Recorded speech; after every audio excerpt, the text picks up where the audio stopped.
Alors je vous présente Kérida. C'est avec elle aujourd'hui que l'on va décrypter et mieux comprendre ce qu'est l'approche éthologique de l'équitation.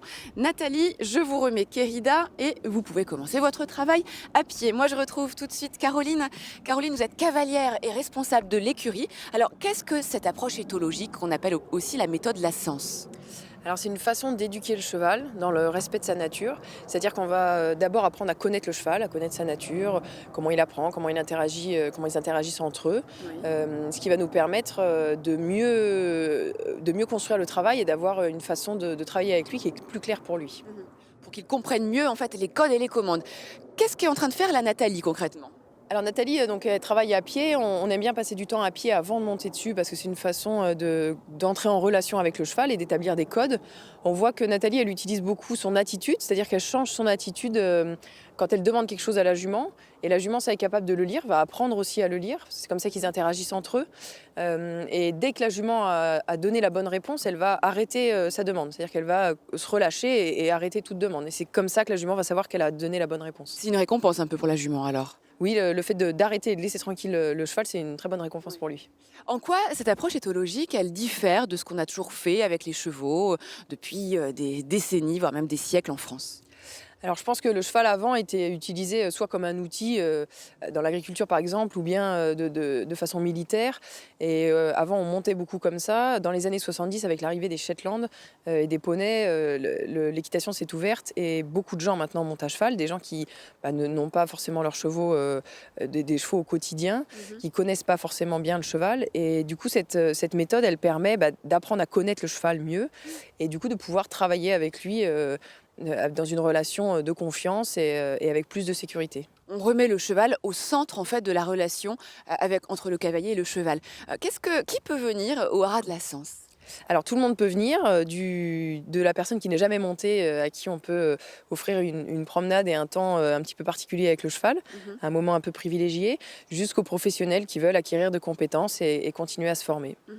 Sur cette fameuse approche éthologique de l'animal et qui permet d'avoir une meilleure relation, une meilleure osmose entre l'humain et son cheval. On se retrouve tout de suite pour un autre exercice. Oui Vincent, alors je suis cette fois-ci dans la carrière pour que l'on voit ensemble une application pratique de l'approche éthologique de l'équitation. Et derrière moi, eh bien, il y a toujours Kérida, la jument avec laquelle nous étions tout à l'heure en travail à pied. Et je retrouve Anne, vous êtes la directrice du haras de la Sens. Alors Kérida, c'est aussi une jument, une championne, une sportive. Oui, tout à fait. C'est une jument qui fait du dressage en compétition, qui a été très performante à 2 et 3 ans, puisqu'elle Oui. était deuxième de sa génération et qui vient de courir le championnat des chevaux de 7 ans. Alors, est-ce que cette approche éthologique que l'on a détaillée déjà ensemble lui a permis d'avoir de bons résultats? Mais en tout cas, c'est une approche parce qu'elle développe la complicité, parce qu'elle permet au cheval d'être concentré sur son cavalier, qui permet la performance. Et sur Kérida, qui était une jument très sensible, avec beaucoup d'énergie, en effet, ça lui a permis d'être relâchée en piste et disponible. C'est magnifique, là, les allures que l'on peut voir sur cette jument. Et je vois aussi qu'elle a toujours son licol qu'elle avait lors du travail à pied. C'est normal, c'est volontaire? Alors, c'est un outil qu'on utilise beaucoup lors du travail à pied. On peut le retrouver monté pour remettre en place les codes, pour permettre au cavalier de se concentrer sur ses actions, sa position. Mais on utilise également d'autres embouchures, notamment dans la progression. Ce qui compte toujours, c'est la qualité de la relation et la qualité des aides du cavalier. Ah, alors là, je vois justement que Caroline a décelé Kérida. C'est la fin de la séance. Là, on remet le cheval en liberté un peu. Alors, en fait, c'est pour montrer qu'on peut faire plein de choses aux chevaux. En l'occurrence, même à une jument de dressage, on peut l'emmener en balade, on peut même lui faire passer des petits obstacles. Et là, elle va en fait, elle travaille un peu en liberté pour montrer également que cette connexion qu'elles ont développée à pied, montée, elle se le retrouve également en liberté.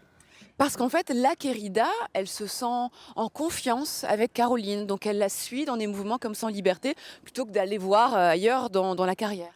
Mais en fait, elle a appris que à proximité de son cavalier, en connexion avec son cavalier, c'était une zone de confort. Donc, elle va chercher cette zone de confort. C'est beau toujours ces images, je trouve, d'évolution du cavalier avec une jument en liberté. Eh bien, sachez qu'ici au haras de la Sens, eh bien, on remet toujours en question cette approche éthologique. Regardez, oh, Kérida qui se donne un petit moment de liberté, un petit moment de folie. Ici, on sent vraiment que les chevaux sont respectés et sont bien traités, vraiment avec, voilà, avec respect de l'animal.